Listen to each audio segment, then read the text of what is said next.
എൻ്റെ പേര് Robin Alex Panicker. I'm a software programmer. I write code. That's what I do. എൻ്റെ technology രംഗത്തെ കാര്യങ്ങൾക്ക് വലിയ പ്രസക്തിയില്ല ഈ സെഷനിൽ. So I've made 6 startup investment till date. Started investing way back in 2011. അതിനുശേഷം 6ഓളം ഇൻവെസ്റ്റ്മെൻറ്റ്സ് നടത്തി.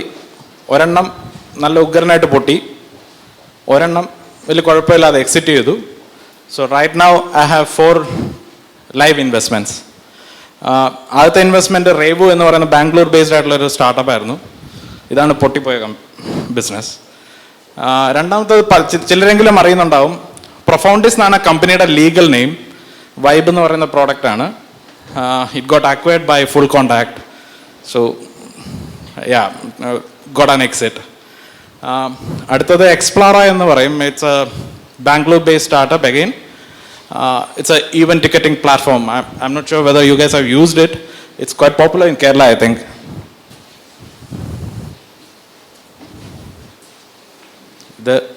നമുക്ക് പണി ഉണ്ടാക്കുമല്ലോ. Okay. Kerongo again, it's a Delhi based B2B startup, more into the supply chain of pharma companies. So Aisle and BillNext are my most recent investments. Aisle ഒരു matchmaking platform ആണ്, something that's between Shaadi.com and Tinder. I hope you know Tinder. BillNext is based out of Trivandrum. So actually Vibeന് ശേഷം my second Kerala investment is BillNext. It's a building materials marketplace. It was my most recent investment. ഇതാണ് ഞാൻ. Okay, so before starting about funding, ഇവിടെ ഞാൻ മനസ്സിലാക്കുന്നത്, I think you are more in to the innovation side of things, right? I mean നിങ്ങളുടെ students എന്തെങ്കിലും ഒരു അടിപൊളി ഒരു പ്രോഡക്റ്റ് എന്നാണ് നിങ്ങളുടെ മുമ്പിലോട്ട് വരുന്നത്. ഞങ്ങൾക്ക് ഇങ്ങനെ ഒരു ഐഡിയ ഉണ്ട് സർ എന്ന് പറഞ്ഞാണ് വരുന്നത്. അവർ വന്നിട്ട് അവരെന്താണ് ചെയ്യാൻ ഉദ്ദേശിക്കുന്നത്, ഇതെല്ലാം ഒരു ടെക്നോളജി ആംഗിളിലായിരിക്കാം ഒരു പക്ഷേ നിങ്ങളുടെ അടുത്ത് പറയുന്നതെന്നാണ് ഞാൻ മനസ്സിലാക്കുന്നത്. ശരിയല്ലെങ്കിൽ അതൊന്ന് കറക്റ്റ് ചെയ്താൽ കൊള്ളായിരുന്നു. അങ്ങനെ തന്നെയാണോ? ഞാനിവിടെ സംസാരിക്കാൻ പോകുന്നത് കുറച്ച് ഡിഫറെൻ്റ് ആംഗിളിലാണ്, the business side of it, right? So funding, especially അതൊരു പ്രൈവറ്റ് ഫണ്ടിങ് ആകുമ്പോൾ റിട്ടേൺ ഓഫ് ഇൻവെസ്റ്റ്മെൻറ്റ് ഉണ്ടാവണം. So only a proper business will be able to attract private investment, private angel investment ആണെങ്കിലും VC investment ആണെങ്കിലും ഒക്കെ. So let's start with what's a startup. ഏത് പുതു സംരംഭത്തെ startup എന്ന് വിളിക്കാമോ എന്നൊരു ചോദ്യം ഇക്കോസിസ്റ്റത്തിൽ പൊതുവേ ഉണ്ട്. When I say ecosystem, world wide. ഇപ്പോൾ അങ്ങനെ ഏത് പുതു സംരംഭത്തെയും സ്റ്റാർട്ടപ്പ് എന്ന് വിളിക്കുന്ന ഒരു രീതി അല്ല ഇപ്പം കാണുന്നത്. നമ്മൾ ചിന്തിക്കുമ്പോൾ നമ്മളുടെ തൊട്ടടുത്ത ജംഗ്ഷനിൽ ഒരു പുതിയ ചായക്കട തുടങ്ങിയിരിക്കുന്നു. പുള്ളിക്കാരൻ ഒരു ഓന്ത്രപ്രണർ അല്ലേ? സ്വന്തമായിട്ട് ഒരു കച്ചവടം നടത്തുന്നു. പുള്ളിക്കാരൻ ഒരു ഓന്ത്രപ്രണർ അല്ലേ? അല്ല എന്നാണ് കുറേ ആൾക്കാരൊക്കെ ഇപ്പോൾ പറയുന്നത്. അതിൻ്റെ കാര്യമുണ്ട്. സ്റ്റാർട്ടപ്പിൻ്റെ ഒരു ഡെഫിനിഷൻ, ഈ അടുത്ത കാലത്ത് ഏറ്റവും കൂടുതലായിട്ട് ഉപയോഗിച്ച് വരുന്ന ഒരു definition, it's an early stage business. Right? It's an early stage business which attempts illogical growth. എന്ന് വെച്ചാൽ നമുക്ക് ലോജിക്കലി എക്സ്പ്ലെയിൻ ചെയ്യാൻ പറ്റാത്ത ഗ്രോത്തിന് അറ്റംപ്റ്റ് ചെയ്യുന്നതാണ് ഒരു സ്റ്റാർട്ടപ്പ്. ഇത് അച്ചീവ് ചെയ്യണമെന്നില്ല, but there is an attempt. അത് ഈ ഇല്ലോജിക്കൽ ഗ്രോത്ത് വരണമെന്നുണ്ടെങ്കിൽ ചില കാര്യങ്ങളൊക്കെ, ചില ഘടകങ്ങൾ അതിനുണ്ടായിരിക്കണം. അവിടെയാണ് ഈ ടെക്നോളജിയുടെ ഇമ്പോർട്ടൻസ് വരുന്നത്, റൈറ്റ്? ഒന്നെങ്കിൽ അതൊരു pure tech play, like a software product, a SaaS product, right? Or using technology to improve scale, right? Improve efficiency and scale. ഇപ്പം ടെക്നോളജിക്ക് അവിടെ ഒരു വളരെ ഇമ്പോർട്ടൻ്റ് ആയിട്ടുള്ള റോൾ ഉണ്ടാവും. രണ്ടാമത്തെ ആസ്പെക്ട്, മിക്കവാറും ഈ ഇല്ലോജിക്കൽ ഗ്രോത്ത് കാണിക്കുന്ന സ്റ്റാർട്ടപ്പുകൾ അല്ലെങ്കിൽ കമ്പനികൾ, അവർക്കൊരു ലീൻ അസറ്റ് മോഡലായിരിക്കും ഉണ്ടായിരിക്കുന്നത്. ഞാനിത് കൂടുതൽ ഡീറ്റെയിൽ ആയിട്ട് എക്സ്പ്ലെയിൻ ചെയ്യാം. ഈ illogical growth is what investors love. കാര്യം 10 രൂപ ഇട്ടാൽ ഇത് എത്രയും പെട്ടെന്ന് 50 രൂപയാകുകയും അവിടുന്ന് അത് 100 രൂപയാകുകയും അവിടെയാണ് ഇൻവെസ്റ്ററുടെ return. Investor invest for multiple, not a dividend. പെർസെൻറ്റേജിനല്ല ഇൻവെസ്റ്റ് ചെയ്യുന്നത്, ഒരു 20% 30% പെർസെൻറ്റേജിനല്ല. Investors invest for a multiple. അവിടെയാണ് ഇല്ലോജിക്കൽ ഗ്രോത്തിൻ്റെ പ്രസക്തി. Uber everyone knows right. 2009 Uber start ചെയ്തത്. എത്ര വർഷമായി? 8 വർഷം. 8 വർഷം കൊണ്ട്, 8 വർഷത്തിന് മുമ്പ് നമുക്കറിയാം ഇഷ്ടംപോലെ ടാക്സി കമ്പനികളൊക്കെ ഇവിടെ ഉണ്ടായിരുന്നല്ലോ. മേരു ക്യാബ്സ് ഉണ്ടായിരുന്നു, മെഗാ ക്യാബ്സ് ഉണ്ടായിരുന്നു. പക്ഷേ 8 വർഷം കൊണ്ട് അവർ 81 രാജ്യങ്ങളിൽ അവരിപ്പോൾ ഉണ്ട്. 1 ബില്യൺ റൈഡ്സ് ആണ് അവർ കംപ്ലീറ്റ് ചെയ്തത്. അവരുടെ വാല്യുവേഷൻ ഈസ് $60 ബില്യൺ. ഇതാണ് ഇല്ലോജിക്കൽ ഗ്രോത്ത് എന്ന് പറയുന്നതിൻ്റെ ഒരു എക്സാമ്പിളാണിത്. ഇതിന് ഡിഫൈൻ ചെയ്യാൻ പറ്റത്തില്ല നമുക്ക് ഒരു എക്സൽ ഷീറ്റിലോ ഒക്കെ ഇത് നേരത്തെ പ്രെഡിക്റ്റ് ചെയ്യാൻ പറ്റത്തില്ല. ഇതൊരു ഇല്ലോജിക്കൽ ഗ്രോത്ത് ആണ്.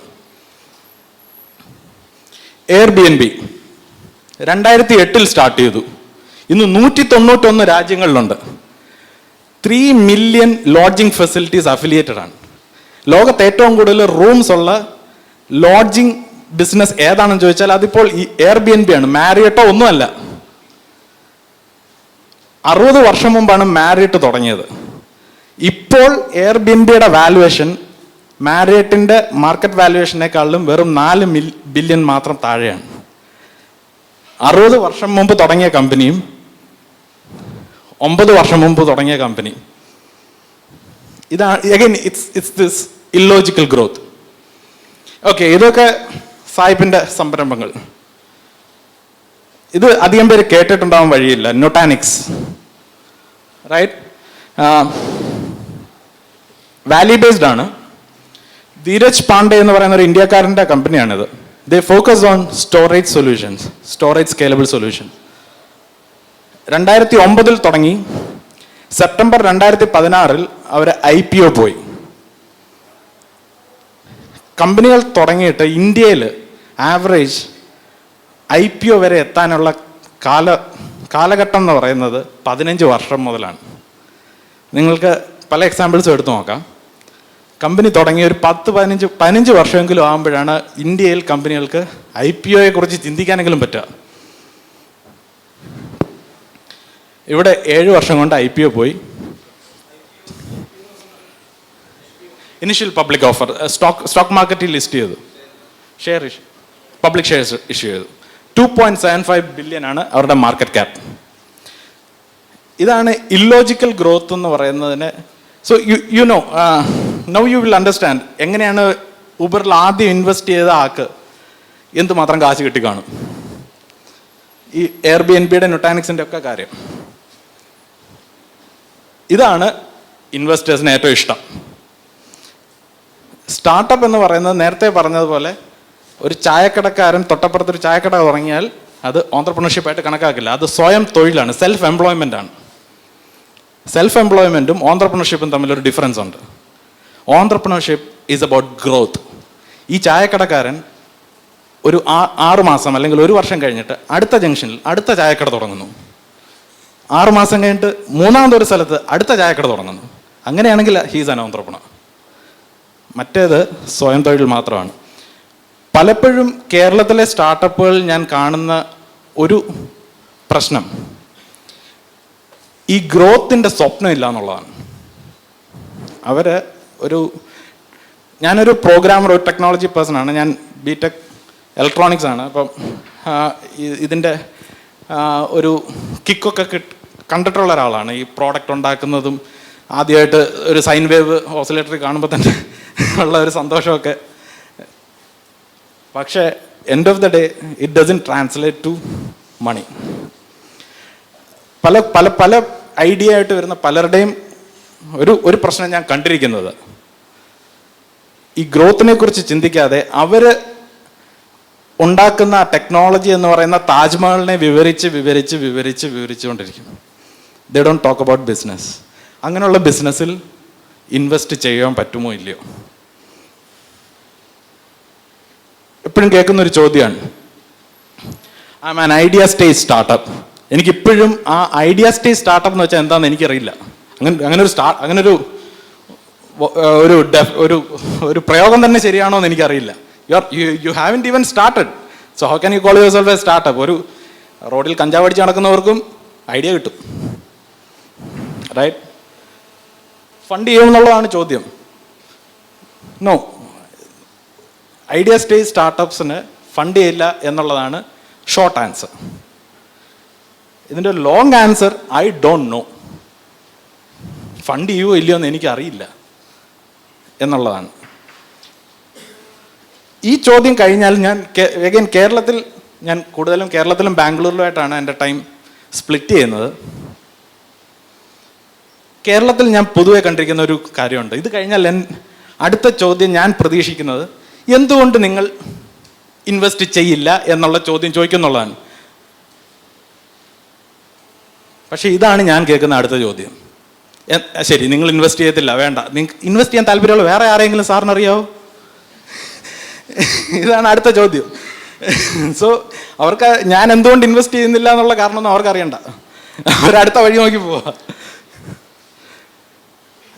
ഇതിൻ്റെ ആൻസർ വളരെ ഫേമസ് ആണ്, എനിക്കറിയാം നിങ്ങളെ ആരൊക്കെ ഇൻവെസ്റ്റ് ചെയ്യുന്നുള്ളത്. The 3 Fs. 3 Fs അറിയാമല്ലോ അല്ലേ? Friends, families and fools, right? ഏറ്റവും അടുത്ത കൂട്ടുകാരുണ്ടെങ്കിൽ അവരോട് പോയി കാശ് ചോദിക്കുക. ഫാമിലി ഉണ്ടെങ്കിൽ അപ്പനോടോ അമ്മയോടോ അങ്കിളിനോടോ ആൻറ്റിയോടോ ഒക്കെ ചോദിക്കുക. ഏതെങ്കിലും ഒരുത്തനെ കുഴിയിലാക്കാൻ പറ്റുമെങ്കിൽ അവൻ മേടിക്കുക. ഇതാണ് 3 Fs, friends, families and fools. പക്ഷേ ഇതിനകത്തൊരു തമാശയാണെങ്കിലും ഇതിനകത്തൊരു ബേസിക് ഒരു കാര്യമുണ്ട്. If you are not able to get, or if you are not able to convince your friends or your family to put money on you, എങ്ങനെയാണ് ഒരു പരിചയമില്ലാത്തൊരു Angel investor നിങ്ങളുടെ പുറത്ത് പൈസ ഇടുമെന്ന് നിങ്ങൾ ചിന്തിക്കുക? സോ അറ്റ്ലീസ്റ്റ് ആ ഒരു അറ്റംപ്റ്റ് എങ്കിലും നടത്തണം. ഇപ്പോൾ അപ്പൻ കാശ് തരുമോ ഇല്ലയോ എന്നുള്ളതല്ല, ഗൾഫിലെ അങ്കിൾ കാശ് തരുമോ ഇല്ലയോ എന്നുള്ളതല്ല, പക്ഷേ ഒരു അറ്റംപ്റ്റ് എങ്കിലും ഇതിനെക്കുറിച്ച് ആരും ചിന്തിക്കുന്ന പോലുമില്ല, റൈറ്റ്? ഏറ്റവും സ്വാതന്ത്ര്യത്തോടു കൂടി ഒരു കുട്ടിക്ക് എന്ന് പറയാൻ പറ്റുന്ന ചോദിക്കാൻ പറ്റുന്ന ആൾക്കാരാണ് ഫാമിലി. നിങ്ങളുടെ അടുത്ത് ആരെങ്കിലും സ്റ്റാർട്ടപ്പ് തുടങ്ങാനായിട്ടൊക്കെ ഇങ്ങനെ ഇൻട്രസ്റ്റ് കാണിച്ച് നിങ്ങളുടെ സ്റ്റുഡൻസ് ആരെങ്കിലും വരുമ്പോൾ നിങ്ങളൊന്ന് പറഞ്ഞു വിടുക, പോയി അപ്പനോട് കുറച്ച് കാശ് ചോദിച്ചോണ്ട് പോയി അങ്കിളിനോട് ചോദിക്കുക. ഇതൊക്കെ പറഞ്ഞു, ഫൂൾസിൻ്റെ കാര്യം പറയണ്ട, അതവർ കണ്ടുപിടിച്ചോളൂ. ഓക്കെ, അടുത്ത ഫണ്ടിങ് കിട്ടാൻ സാധ്യതയുള്ളൊരു വകുപ്പ് സർക്കാരാണ്. ഇപ്പോഴത്തെ IT പോളിസി അനുസരിച്ചിട്ട് idea stage startup, again I must confess I don't understand that phrase. Idea സ്റ്റേജിലുള്ള സ്റ്റാർട്ടപ്പിന് കേരള സർക്കാർ ഒരു ഗ്രാൻഡ് പോലെ എന്തോ പ്ലാൻ ചെയ്യുന്നുണ്ട്. So that is something that your students should explore. അത് കഴിഞ്ഞിട്ടാണ് ഇപ്പോൾ ഓക്കെ, ഇപ്പോൾ അച്ഛനോട് ചോദിക്കുക, അങ്കിളിനോട് ചോദിക്കുന്ന പറയുമ്പോഴത്തേക്കാണ് കുട്ടിക്ക് കത്തുന്നത്. പിന്നെയാണ് ശരിക്കും ചോദിക്കേണ്ട ചോദ്യം ചോദിക്കുന്നത്, ഞാൻ എന്തുകൊണ്ട് ഇൻവെസ്റ്റ് ചെയ്യുന്നില്ല? പ്രധാന കാരണം ഇതാണ്, ദർ ഇസ് നോ വിസിബിലിറ്റി. നിങ്ങളൊരു മ്യൂച്വൽ ഫണ്ടിലോ അല്ലെങ്കിൽ ഒരു സ്റ്റോക്ക് മാർക്കറ്റിലോ ഇൻവെസ്റ്റ് ചെയ്യുമ്പോൾ കണ്ണുടച്ചല്ലോ ഇൻവെസ്റ്റ് ചെയ്യുന്നത്. You think about some kind of a return. You visualize some outcome, right? ഈ വിസിബിലിറ്റി ഉണ്ടാവണം ഏത് ഇൻവെസ്റ്റ്മെൻറ്റും. That's the basics of investment, right? ഈ വിസിബിലിറ്റി ഈ ഓൺട്രപ്രണേഴ്സിന് ഇൻവെസ്റ്ററുടെ മുമ്പിൽ പ്രസൻറ്റ് ചെയ്യാൻ പറ്റുന്നില്ലെങ്കിൽ നോ വേ. ഐഡിയ സ്റ്റേജിലുള്ള സ്റ്റാർട്ടപ്പുകൾ അല്ലെങ്കിൽ ഐഡിയ സ്റ്റേജിലുള്ള കോൺസെപ്റ്റുകൾക്ക് ഫണ്ടിങ് കിട്ടില്ല എന്ന് ഞാൻ തീർത്തും പറയുന്നില്ല. പറ്റും, പ്രൊവൈഡഡ് ഈ വിസിബിലിറ്റി ഉണ്ടാക്കി കൊടുക്കാൻ പറ്റുമെങ്കിൽ. അത് എന്താണ് 5 വർഷം കഴിയുമ്പോൾ what exactly or what may happen? ഒരു എക്സാമ്പിൾ പറയാം. കുറച്ച് നാൾ മുമ്പ് ഉണ്ടായിരുന്നൊരു സ്റ്റാർട്ടപ്പാണ്. അവർ ചെയ്യുന്നത്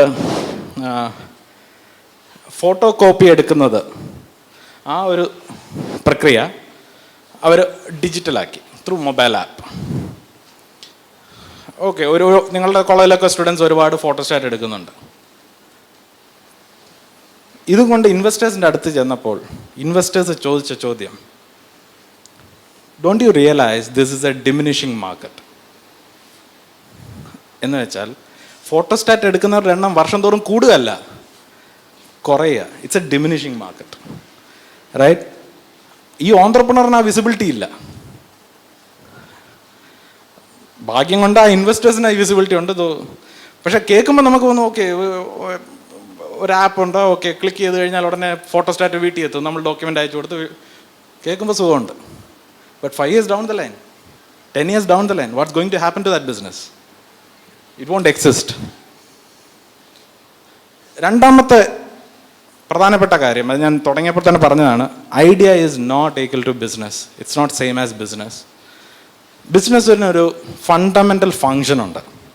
that fundamental function is cash going out, cash coming in. കാശ് പോവുകയും വരികയും ചെയ്യണം ഒരു ബിസിനസ് ആകുമ്പോൾ. ചിലവുണ്ടാവും, വരവും ഉണ്ടാവണം.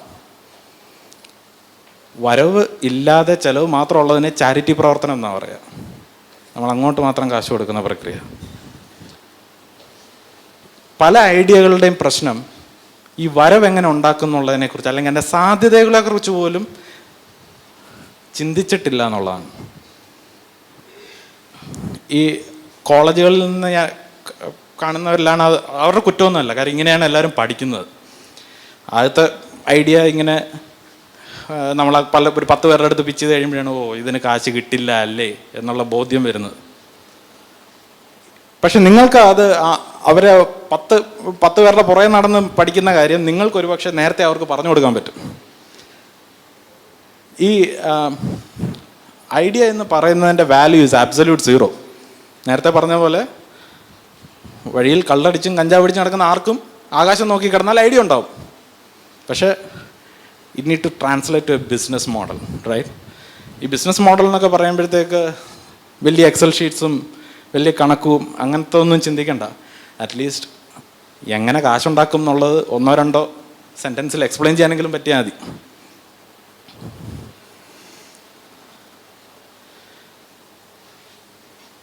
Now let me come to what exactly investors look for. Okay, now you know that എന്തുകൊണ്ട് ഇൻവെസ്റ്റേഴ്സ് ഒരു സ്റ്റാർട്ടപ്പിൽ ഇൻവെസ്റ്റ് ചെയ്യില്ല. ഇനി ഇൻവെസ്റ്റ് ചെയ്യണം എന്നുണ്ടെങ്കിൽ എന്തൊക്കെ കാര്യങ്ങളാണ് അവർ നോക്കുക?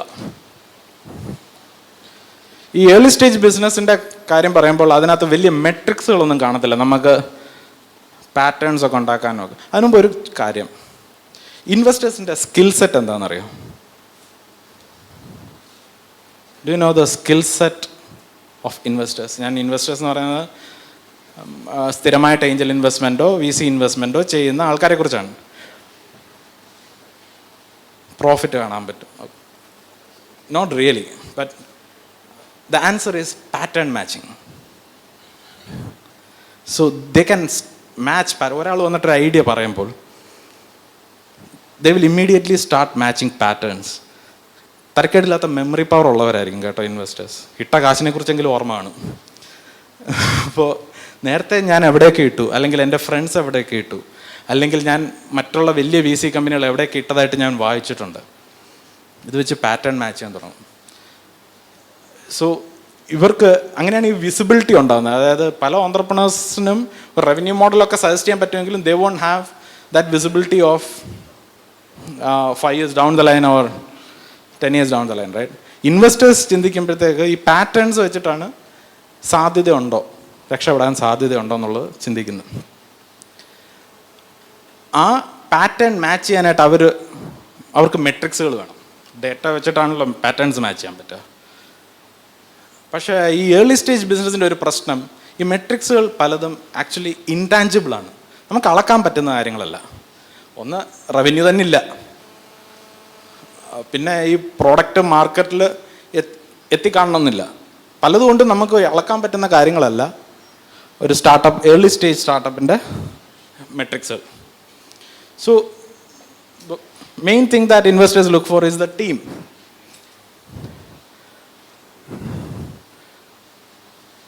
Do they have execution capability? നേരത്തെ പറഞ്ഞ പോലെ ഐഡിയ ഉണ്ട്, മനോഹരം. ഈ ഐഡിയ യാഥാർത്ഥ്യമാക്കാൻ പറ്റൂ, അല്ലെങ്കിൽ ഇവർക്ക് യാഥാർത്ഥ്യമാക്കാൻ പറ്റൂ. യാഥാർത്ഥ്യമാക്കണമെന്നുണ്ടെങ്കിൽ എക്സിക്യൂഷൻ കേപ്പബിലിറ്റി എന്ന് പറയുന്നത് it's A combination of skill sets. ഞാൻ ഗൂഗിളിനേക്കാളിലും ബെറ്റർ സെർച്ച് എഞ്ചിൻ ഉണ്ടാക്കും. ഓക്കെ, നിനക്ക് സി പ്രോഗ്രാമിംഗ് അറിയോ? ഇല്ല, ഞാൻ പഠിക്കും. നിനക്ക് ഡേറ്റാബേസിൻ്റെ ഫണ്ടമെൻ്റൽസ് അറിയോ? ഇല്ല, ഞാൻ പഠിക്കും. നിനക്ക് എങ്ങനെ ഒരു 10 റിക്വസ്റ്റുകൾ ഒരുമിച്ച് വന്ന സെർവർ ഹാൻഡിൽ ചെയ്യണമെന്നുള്ളത് അറിയോ? ഇല്ല, ഞാൻ അതിനൊരാളെ റിക്രൂട്ട് ചെയ്യും. ബേസിക്കലി ഇവനൊന്നും അറിയില്ല. അങ്ങനെയുള്ള ഒരാളുടെ മണ്ടയ്ക്ക് കാശ് ആരും ഇടില്ല. So they need to have the cofounding team should have the execution capability. വേറെ ആരുടെയും സഹായമില്ലാതെ തന്നെ അവർക്ക് എക്സിക്യൂട്ട് ചെയ്യാൻ പറ്റണം. റിക്രൂട്ട് ചെയ്യാം എന്നൊക്കെ പറയുന്ന ഒരു മിഥ്യയാണ്. ഇവിടെ കമ്പനി നടത്തുന്ന പലരോടും ചോദിച്ചാൽ അറിയാം, റിക്രൂട്ട്മെൻറ്റ് പോലൊരു ടഫ് ആസ്പെക്റ്റ് കേരളത്തിലെങ്കിലും ബിസിനസ് മേഖലയിലുണ്ടോയെന്ന്. അടുത്തതാണ് പ്രധാനപ്പെട്ട ചോദ്യം. പലപ്പോഴും കണ്ടുവരുന്നത് ഇവരൊരു സൊല്യൂഷനുമായിട്ടാണ് എൻ്റെ അടുത്ത് വരുന്നത്. I M part of A hospital in Trivandrum. എനിക്ക് അവിടെ ഒരു കൊച്ചു ആശുപത്രിയുണ്ട്.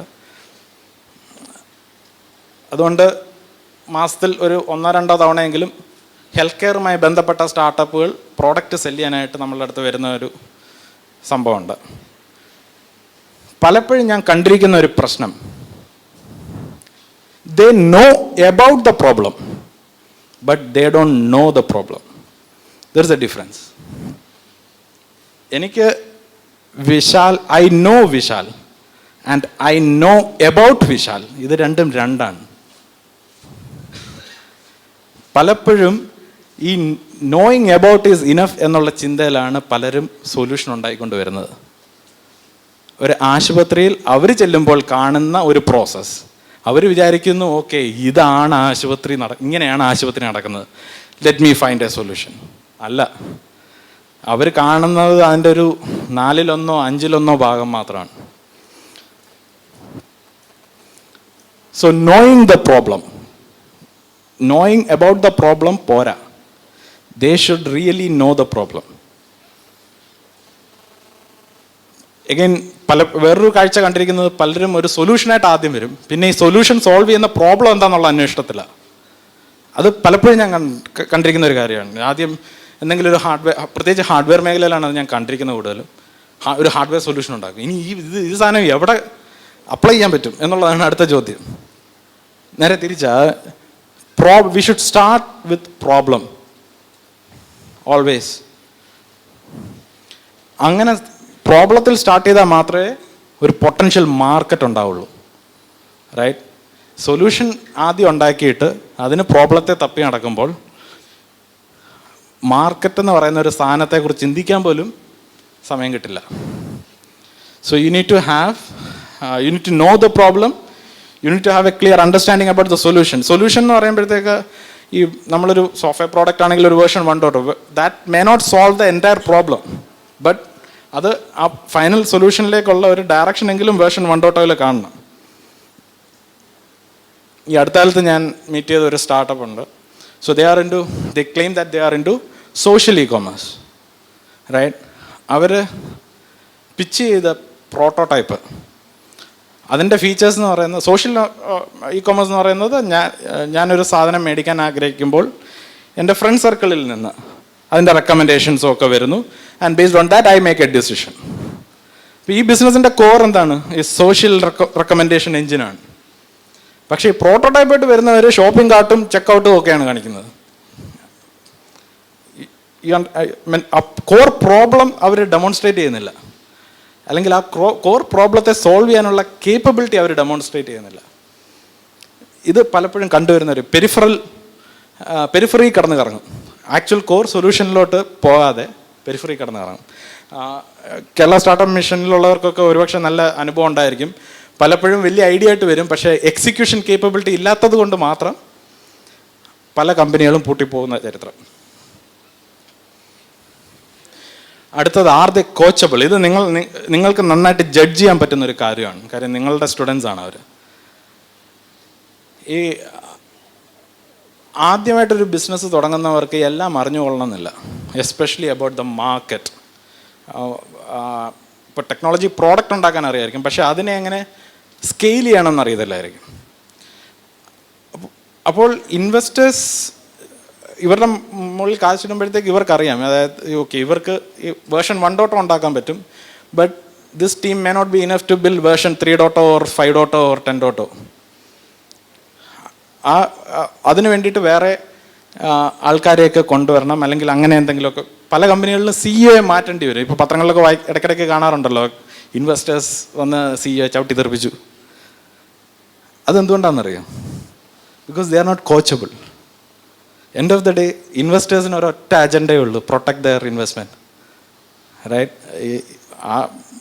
ബാക്കിയെല്ലാം സെക്കൻഡറി കാര്യങ്ങളാണ്. They need to be coachable. അവർ കോച്ചബിൾ എന്ന് വെച്ചാൽ നമ്മൾ പറയുന്നത് അതുപോലെ വെള്ളം തൊടാതെ അങ്ങ് വിഴുങ്ങുന്നവരെന്നല്ല, ഒരു ഇൻ്റലിജൻറ്റ് ഡിസ്കഷനൊക്കെ ഉള്ള സാധ്യതയൊക്കെ നിലനിർത്തിക്കൊണ്ട് തന്നെ they need to be coachable. This is something that you should really focus. College ഗ്യാങ്ങിൻ്റെ ഒരു എക്സ്റ്റൻഷനായിട്ട് സ്റ്റാർട്ടപ്പ് ഉണ്ടാവാൻ പാടില്ല.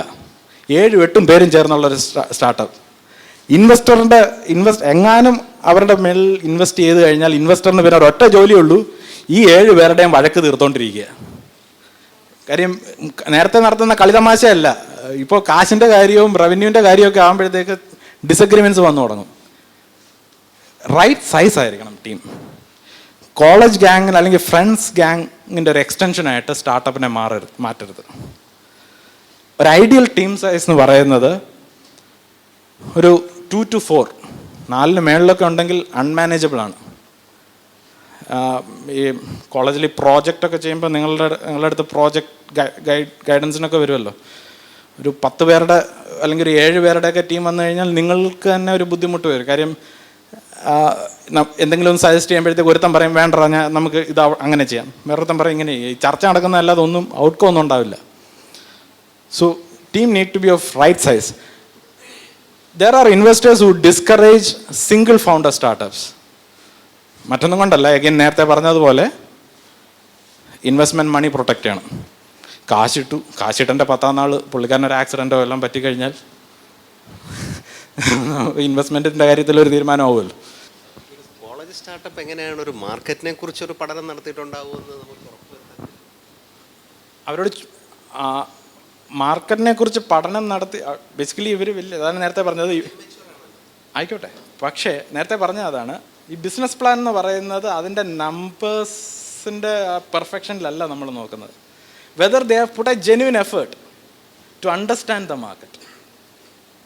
മനസ്സിലായോ? അപ്പോൾ മാർക്കറ്റ് സൈസ് എത്ര എന്നൊരു ചോദ്യം ചോദിക്കുമ്പോഴത്തേക്ക് കണ്ണും അടച്ച് 200 മില്യൺ 500 മില്യൺ എന്നൊക്കെ പറയുന്നതിനെക്കാട്ടിലും can they explain it little bit and കുറച്ചും കൂടെ ഒരു ജെന്യുവിനിറ്റിയോട് കൂടി ആൻസർ ചെയ്യാൻ പറ്റുള്ളൂ. അല്ലാതെ നമ്പേഴ്സിൻ്റെ അബ്സല്യൂട്ട് നമ്പേഴ്സിലല്ല നമ്മൾ ഫോക്കസ് ചെയ്യുക. അത് ചോദിച്ചിരുന്നല്ലോ അല്ലേ. ഈ ഏർലി സ്റ്റേജ് ഇൻവെസ്റ്റ്മെൻറ്റ് എന്ന് പറയുമ്പോഴത്തേക്ക് ഒരുപാട് ഹാൻഡ് ഹോൾഡിങ് ആവശ്യം വരും പല ഘട്ടത്തിലും. അതാണ് നേരത്തെ പറഞ്ഞ കോച്ചബിൾ ആയിരിക്കണം എന്ന് പറഞ്ഞത്. സോ നിങ്ങൾ കോളേജിൽ ചെയ്യുന്ന, ഞാൻ കഴിഞ്ഞ ദിവസം വിശാലുമായിട്ട് ഷെയർ ചെയ്ത ഒരു കഥയാണ്. ഈ കൗരവരും പാണ്ഡവരും അവർക്ക് 2 ഗുരുക്കന്മാരുണ്ടായിരുന്നു. ഒന്ന് കൃപാചാര്യരും മറ്റൊന്ന് ദ്രോണാചാര്യരും. ഇവരുടെ ടീച്ചിങ് സ്റ്റൈലിലൊരു വ്യത്യാസമുണ്ട്, അല്ലെങ്കിൽ അവരെ കൊണ്ട് ഉദ്ദേശിച്ചത് അങ്ങനെ തന്നെ ആയിരിക്കും. കൃപാചാര്യർ എന്ന് പറയുന്നത് ഈ 105 പേരെയും വിളിച്ചിരുത്തി ക്ലാസ് എടുക്കും, പീരിയോഡിക് ടേബിൾ ഇങ്ങനെ ഉണ്ടാവാന് എല്ലാം പറഞ്ഞു. ദ്രോണാചാര്യർ അങ്ങനെയല്ല. ഓരോ വ്യക്തിക്കും ആവശ്യമായുള്ളത്, അതായത് അർജുനെ കൊണ്ട് ചെയ്യിപ്പിക്കുന്നതല്ല ഭീമനെ കൊണ്ട് ചെയ്യിപ്പിക്കുന്നത്.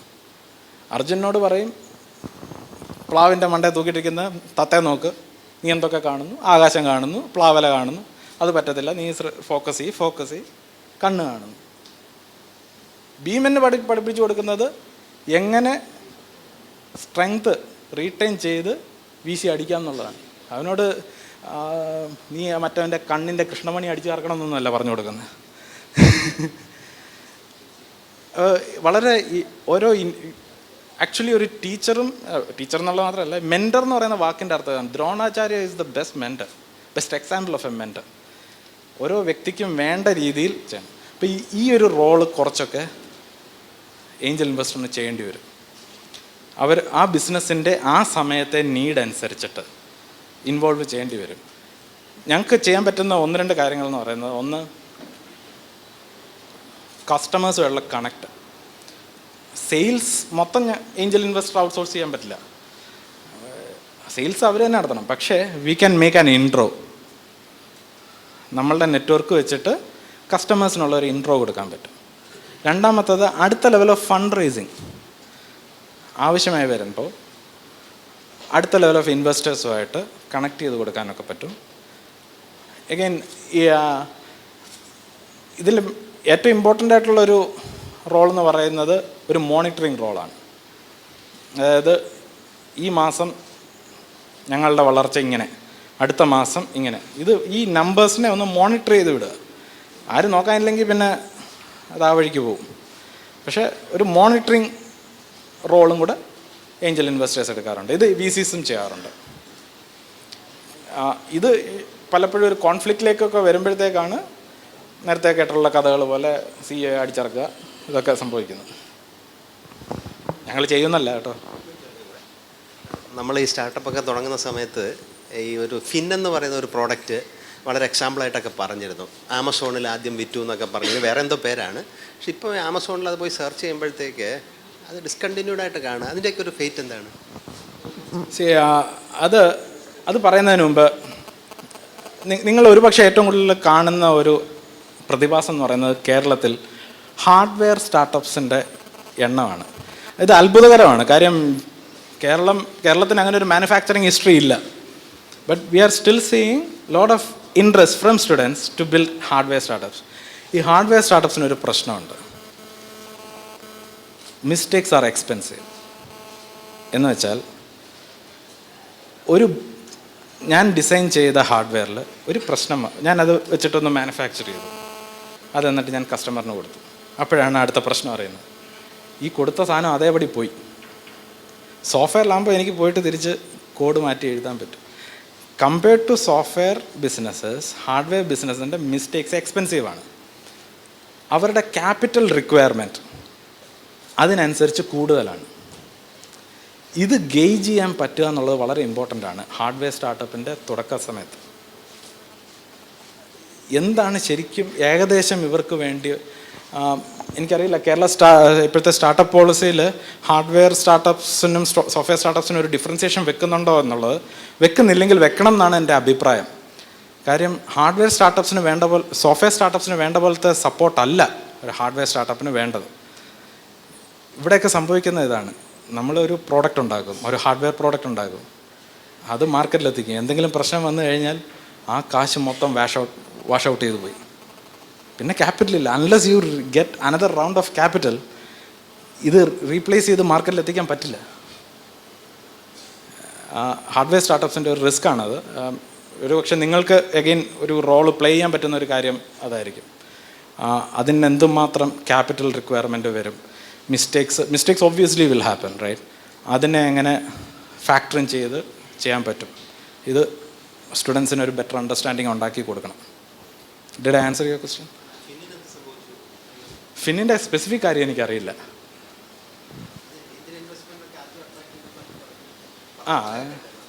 Again, I assume this is what happened because the capital got drained up. പുതിയ ഇതിനെ കറക്റ്റ് ചെയ്ത് മാർക്കറ്റിൽ റീപ്ലേസ് ചെയ്യാനുള്ള ക്യാപിറ്റലും കാണത്തില്ല.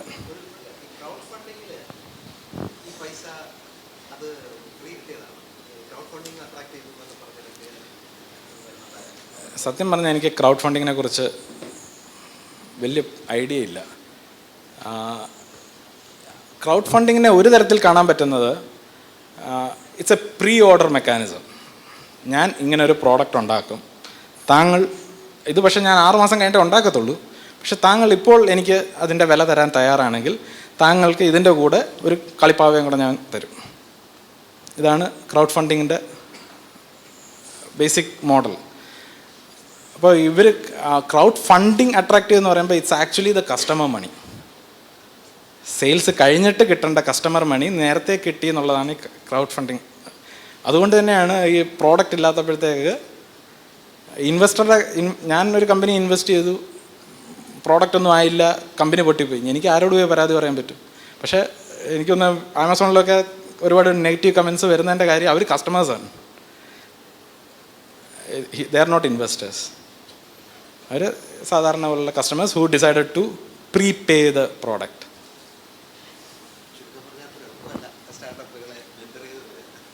അയ്യോ, ഒട്ടും എളുപ്പമല്ല.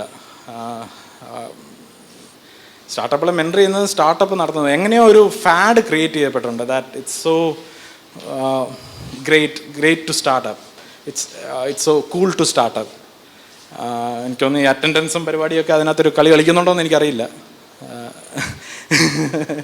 പക്ഷേ ഓണസ്റ്റ്ലി അത്ര കൂളല്ല സംഭവം. എല്ലാ മാസം അവസാനമാകുമ്പോൾ പലരും പറയുന്നത് കേൾക്കുന്നുണ്ട്. ഞാൻ ഉൾപ്പെടെ ചിന്തിച്ചിരുന്ന ഒരു തെറ്റായൊരു കാര്യമുണ്ട്. എന്തുകൊണ്ടാണ് ഓൺട്രപ്രണർ ആയത്? 1, I want to be my own boss. 2, I want to manage my time better. ഇത് രണ്ടും ഓൺട്രപ്രണർഷിപ്പ് നടക്കില്ല. മാസാവസാനം ശമ്പളം കൊടുത്തില്ലെങ്കിൽ വാതിക്കൽ നിൽക്കുന്ന സെക്യൂരിറ്റി ഉൾപ്പെടെ നിങ്ങളുടെ തലയിൽ കയറും. Everyone else other than you is your boss. Your vendors, your customers. അതാണ് സത്യം. നിങ്ങളൊഴിച്ച് മറ്റുള്ളവരെല്ലാം നിങ്ങളുടെ തലയിരിക്കുന്ന അവസ്ഥയ്ക്കാണ് ഓൺട്രപ്രണർഷിപ്പ് എന്ന് പറയുന്നത്.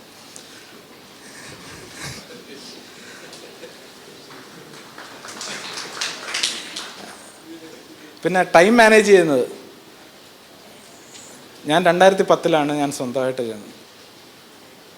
ഇന്നലെ കൂടി എൻ്റെ ഭാര്യ പറയാറുണ്ട്, അത് കഴിഞ്ഞിട്ട് ഞങ്ങൾക്ക് കുട്ടികളെ ചോദിച്ചു. കുട്ടികളെ കൊണ്ട് ഞാൻ ഇതുവരെ വെക്കേഷന് പോയിട്ടില്ല. സോ അത്ര എനിക്ക് പറയാൻ പറ്റും. ടൈം മാനേജ് ചെയ്യുക എന്ന് പറയുന്നത് അത്ര തന്നെ. അവർ ഇന്ന് എറണാകുളം വരെ വരണമെന്ന് വിചാരിച്ചിരിക്കുകയായിരുന്നു. അതും പറ്റിയില്ല. അത്രയെങ്കിലും ആവുമല്ലോ. അങ്ങനെയൊക്കെ അവരെ കൊണ്ട് ക്രൗൺ പ്ലാസയെ കൊണ്ട് കയറ്റിയിട്ട് അതാണ് അവരുടെ വെക്കേഷൻ എന്നുള്ള തെറ്റിദ്ധാരണയിൽ അവരെ ആക്കിയിട്ട്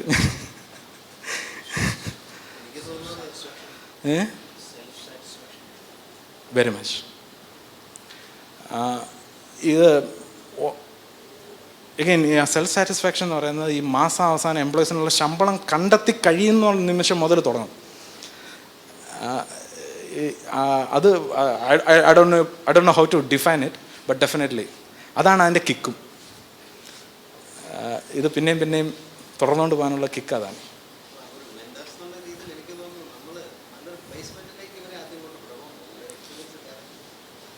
ഞാൻ ഒരു പരിധിവരെ അതിനെ സപ്പോർട്ട് ചെയ്യും. ഓഫ് കോഴ്സ് കേരള ഗവൺമെൻറ് ഒരു വലിയ അജണ്ടയാണ് സ്റ്റുഡൻറ്റ് ഓൺട്രപ്രണർഷിപ്പ്. It's good. പക്ഷേ എനിക്ക് ചെറിയൊരു സജഷൻ ഉള്ളത്, it should be more focused on innovation rather than getting in to the cool idea of startup.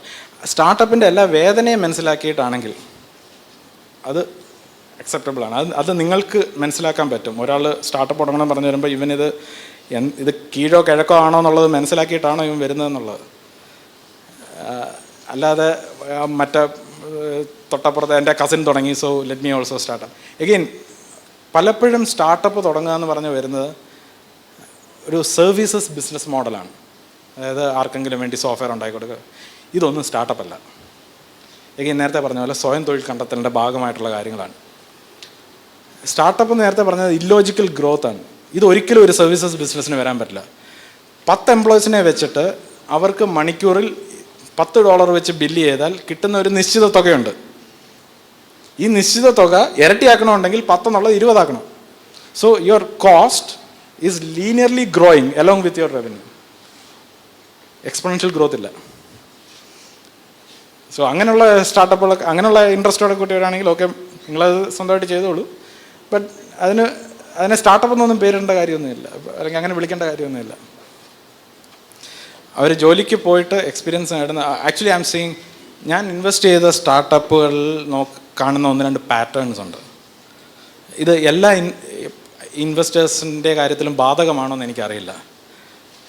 പക്ഷേ 100% സ്റ്റാർട്ടപ്പ്സ് ഞാൻ ഇൻവെസ്റ്റ് ചെയ്തത് അവരെവിടെയെങ്കിലും വർക്ക് ചെയ്ത് 3-4 വർഷം കഴിഞ്ഞിട്ട് കമ്പനി തുടങ്ങിയ ആൾക്കാരാണ്. ഇത് ഞാൻ ഈ അടുത്ത കാലത്താണ് ഞാൻ തന്നെ ഇത് മനസ്സിലാക്കിയത്. ഇത് മനഃപൂർവ്വം ചെക്ക് ചെയ്ത് ചെയ്യുന്നതല്ല, നിങ്ങൾ ജോലി ചെയ്തിട്ടുണ്ടോ എന്ന് ചോദിച്ചാൽ അങ്ങനെയല്ല. പക്ഷേ ഈ അടുത്ത കാലത്ത് നേരത്തെ പറഞ്ഞ പോലെ പാറ്റേൺ മാച്ചിങ് നമ്മുടെ തലയിൽ കയറി തുടങ്ങും.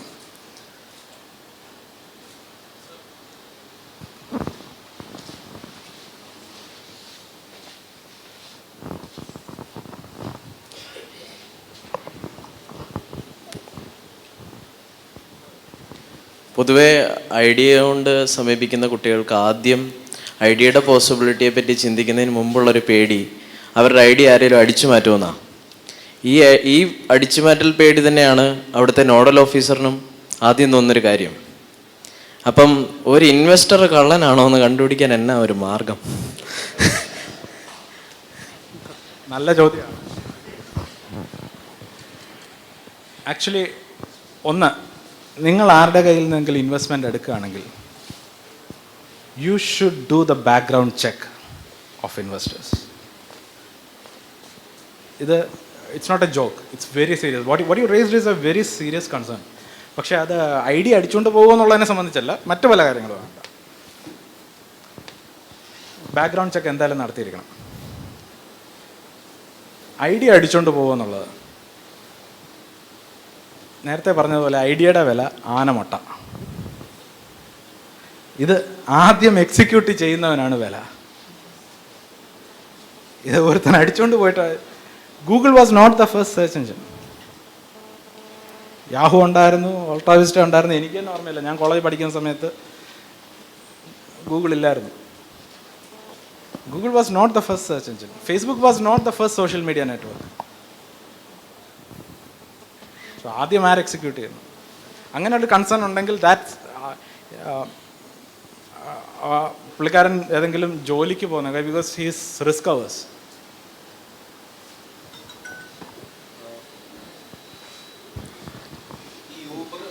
ബേസിക്കലി ഒരു സർവീസ് ഇൻഡസ്ട്രി അല്ലേ ശരിക്കും? അതൊരു ചോദ്യമാണ്. ഊബർ ഒരു ടെക്നോളജി കമ്പനിയാണോ അതോ ക്യാബ് കമ്പനിയാണോ? Is it a technology company or a cab company? It's a technology company because Uber own ചെയ്യുന്ന ഒരൊറ്റ കാറും ഇല്ല ലോകത്ത്. ഒരു കാറ് പോലും ഊബർ ഓൺ ചെയ്യുന്നില്ല. It's just a platform. It's a platform.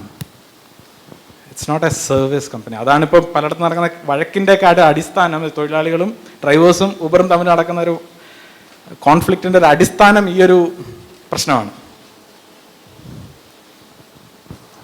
Services company അല്ല. Service in the sense, I mean it's providing services, but it's not a cab company. നമുക്ക് വൈൻഡപ്പ് ചെയ്യാം. വേറെ ക്വസ്റ്റ്യൻസ് ഒന്നും ഇല്ലല്ലോ. Did I answer your question? Any more questions? Last question.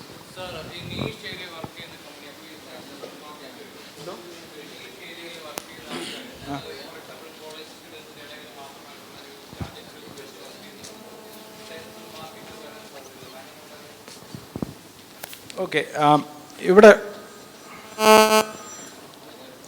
ഇവിടെയുള്ള ചോദ്യം basically traction എന്നൊരു വാക്കുണ്ട്. ഈ ട്രാക്ഷൻ ഇൻവെസ്റ്റേഴ്സ് നോക്കുന്നത് ട്രാക്ഷൻ ഉണ്ടാക്കാൻ പറ്റുമില്ല എന്നുള്ളതാണ്. ട്രാക്ഷൻ ഉണ്ടോ എന്നുള്ളതാണ്. Traction is not an absolute number. It's an indicator of growth. അതായത് ഇപ്പം ഞാനൊരു സ്റ്റാർട്ടപ്പ് നടക്കുന്നു, സാറ് വേറൊരു സ്റ്റാർട്ടപ്പ് നടത്തുന്നു. എൻ്റെ സ്റ്റാർട്ടപ്പിൽ കഴിഞ്ഞ മാസം 1000 യൂസേഴ്സ് ഉണ്ടായിരുന്നു. ഈ മാസം അത് 1100 ആയിട്ട് കൂടി. സാറിൻ്റെ സ്റ്റാർട്ടപ്പിൽ കഴിഞ്ഞ മാസം 100 പേരുണ്ടായിരുന്നു, അത് 500 അബ്സല്യൂട്ട് നമ്പേഴ്സിൽ ഒരുപക്ഷെ ഞാനായിരിക്കും മികച്ചതെങ്കിലും ഇൻവെസ്റ്ററുടെ കണ്ണ് പതിയാൻ പോകുന്നത് ആ നമ്പറിലാണ്. കാര്യം ഞാൻ 10% വളർന്നപ്പോൾ സാറിൻ്റെ സ്റ്റാർട്ടപ്പ് 5 ഇരട്ടി വളർന്നു. ഈ ട്രാക്ഷനാണ് നോക്കുന്നത്, അല്ലെങ്കിൽ സിമിലർ പാരാമീറ്റേഴ്സ്. ഇപ്പം മാർക്കറ്റ് സെഗ്മെൻറ്റ് ചെറുതാവാം, ഐ മീൻ അവർ ട്രൈ ഔട്ട് ചെയ്യുന്ന മാർക്കറ്റ് ചെറുതാവാം. കേരളത്തിൽ അത് തന്നെയാണ് സ്ഥിതി. Kerala itself is a small market. അവരുടെ മാർക്കറ്റ് ചെറുതാവാം, പക്ഷേ they should have the some plan or growth strategy. 10 വർഷം കേരളത്തിൽ തന്നെ തുടർന്നു പോകും എന്ന് പറഞ്ഞു കഴിഞ്ഞാൽ B2C സ്റ്റാർട്ടപ്പ് ആണെങ്കിൽ നമ്മൾ ആരും കാശിടില്ല. കേരളത്തോടൊക്കെയുള്ള സ്നേഹം കൊണ്ടൊക്കെ തന്നെ, പക്ഷെ ഇടില്ല.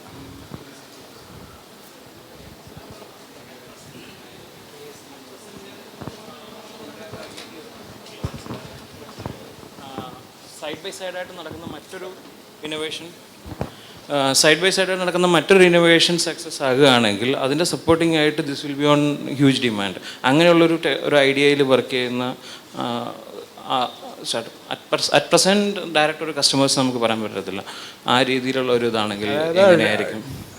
മറ്റേ പ്രോഡക്റ്റ് വേറെ വേറൊരു startup For example, I can say, for example, hydrogen vehicles. So, if I have some other technologies to produce hydrogen at low cost and supply that, some other research working means just telling an example.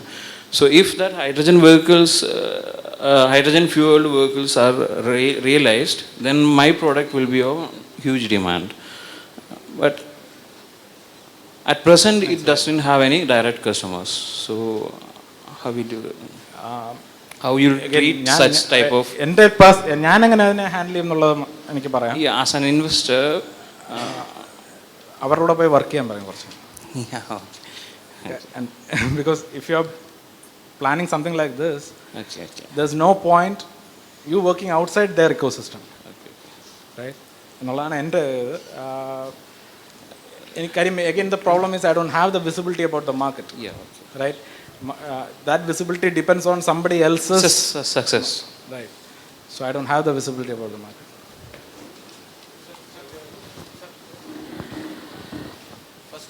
First company. അത് ഒരു loyalty programme ആയിരുന്നു. ബാംഗ്ലൂരിൽ ഇന്ദിരാനഗർ എന്ന ഭാഗത്താണ് അത് തുടങ്ങിയത്. അപ്പോൾ ഇന്ദിരാനഗറിൽ ഇഷ്ടംപോലെ റെസ്റ്റോറൻറ്റ്സ് ഉണ്ട്. അത് ഇറങ്ങിക്കഴിഞ്ഞാൽ റോഡിൻ്റെ രണ്ട് സൈഡിലും റെസ്റ്റോറൻറ്റ്സ് ആണ്. ഈ ലോയൽറ്റി പ്രോഗ്രാം ഹൈ എൻഡ് റെസ്റ്റോറൻറ്റ്സിനെ ടാർഗറ്റ് ചെയ്തുകൊണ്ടുള്ളതാണ്. നമ്മൾ ഇന്ദിരാനഗറിനെ ഫോക്കസ് ചെയ്തുകൊണ്ട് ഇത് ബിൽഡ് ചെയ്തു. റീസണബിൾ സക്സസ് കിട്ടി. അപ്പോൾ നമ്മൾ വിചാരിച്ചു ഓക്കെ ഇത് മാർക്കറ്റ് ക്യാപ്ചർ ചെയ്ത് കഴിഞ്ഞു എന്ന് വിചാരിച്ചു. Then we understood there is only one Indiranagar in Bangalore. Maybe 3-4 Indiranagar ആണ് ഇന്ത്യ മൊത്തം. സോ ഞങ്ങൾ ഉദ്ദേശിച്ച പ്രോഡക്റ്റിൻ്റെ market size was very small.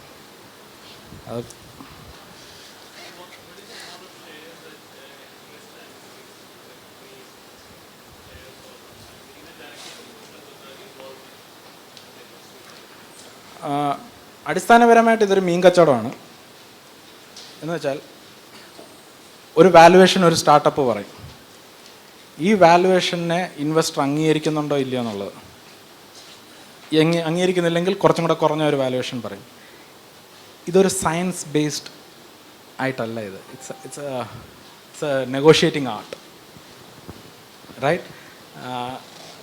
ഇതിനൊന്ന് കമ്പനി എയിൽ ഞാൻ ഇൻവെസ്റ്റ് ചെയ്ത പാറ്റേണിലേ അല്ല കമ്പനി ബിയിൽ ചെയ്തത്. ഇത് ആ സിറ്റുവേഷൻ ഡിമാൻഡ് ചെയ്യുന്ന നെഗോസിയേഷനെ ബേസ് ചെയ്തുള്ള എഗൈൻ നമ്മളുടെ മനസ്സിൽ again the final investment decisions വരുന്നത് തലച്ചോറിൽ നിന്നല്ല. അതും it comes from your heart. Because you feel connected to the entrepreneur. അങ്ങനെ വരുമ്പോഴത്തേക്ക് നമ്മൾ ചിലപ്പോൾ ഈ വാലുവേഷൻ ഇപ്പോൾ 10 എന്നുള്ള നമ്മളുടെ മനസ്സിലൊരു 8 കോടിയാണ് വാലുവേഷൻ എങ്കിലും 10 കോടിയാണ് അവർ ചോദിക്കുന്നതെങ്കിൽ we might think it's okay. Because if you are able to see that outcome ഉണ്ടാവും എന്നുള്ളൊരു വിസിബിലിറ്റി ഉണ്ടെങ്കിൽ